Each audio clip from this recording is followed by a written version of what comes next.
देखिए सर, मेरा बेटा जो है आर्मी से रिटायर है और 22 साल सर्विस करके लास्ट फोर्स से रिटायर हुआ था। उसके बाद लेह में जो अनशन हुआ है उसमें वो शुरू से लेकर कल आखिरी डेट तक वो अनशन में हिस्सा ले रहा था। और जिसकी कारण वहाँ से जो जुलूस निकले हैं उसमें वो हिस्सा लिए हुए थे। और मैं भी आर्मी से रिटायर हूँ। और ये सिविल में जब भी कोई ऐसे हादसा होते तो हमको भी आज ड्यूटी लगते थे।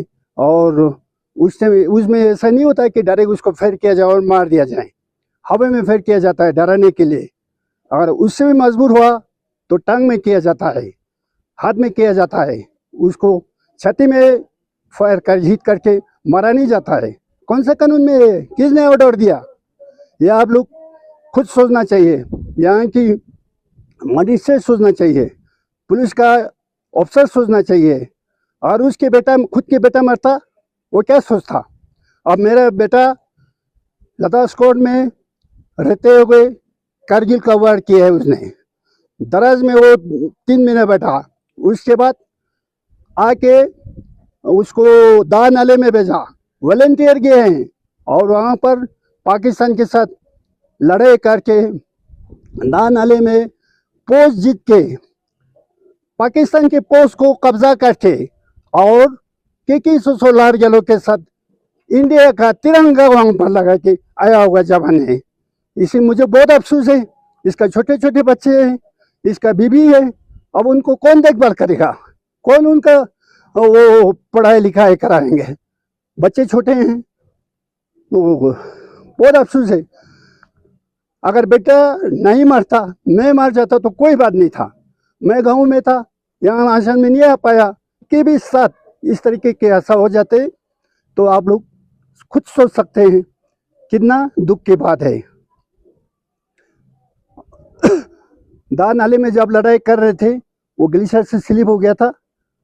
ग्लेशियर से स्लिप हो गया था और वो चोट लग गया था। उसको हेलीकॉप्टर से जीएस में लाया गया।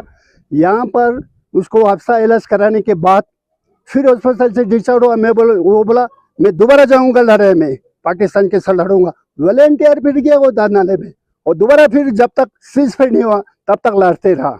ऐसा आदमी था। मैं 1971 दिसंबर में आर्मी में भर्ती हुआ था लद्दाख स्क्वाड रेजिमेंट में।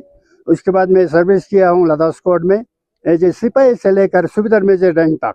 और सूबेदार मेजर 32 साल में सर्विस करके सूबेदार मेजर ऑर्डिनरी कैप्टन में रिटायर हुआ हूँ।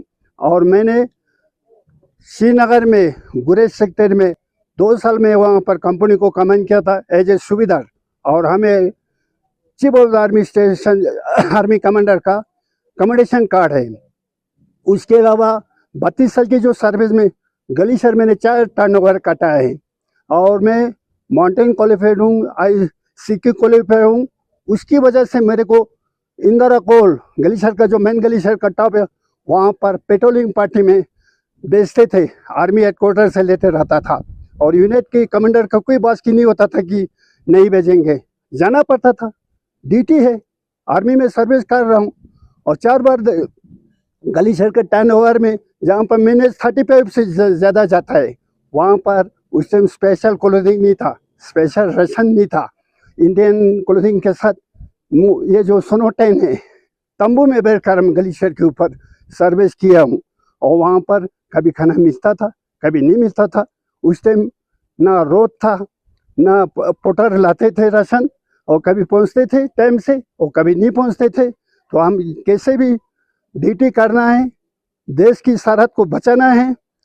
जहाँ पर इंदिरा कोल अब काराकोरम पास है वहाँ पर 5 देशों का बॉर्डर पड़ता है, इंडिया, पाकिस्तान, चाइनीज, रशिया। वहाँ पर मैंने ड्यूटी किया हूँ। -50 तक जाता है और बर्फ़ के ऊपर सोते थे इंडियन स्लीपिंग इंडियन मैट्रेस के साथ। जहाँ पर 10 दिन सोएगा वो बर्फ़ बॉडी के हिस्से से डाउन हो जाता था। फिर बेचारे उठा के ऊंचे जगह पर लगाना, सो जाना। और वहाँ पर मिट्टी दिखाई नहीं देता, पत्थर दिखाई नहीं देता है, पूरा पानी नहीं मिलता है। बर्फ़ तोड़ तोड़ के पिघल के खाना बना के हम लोग खाते थे।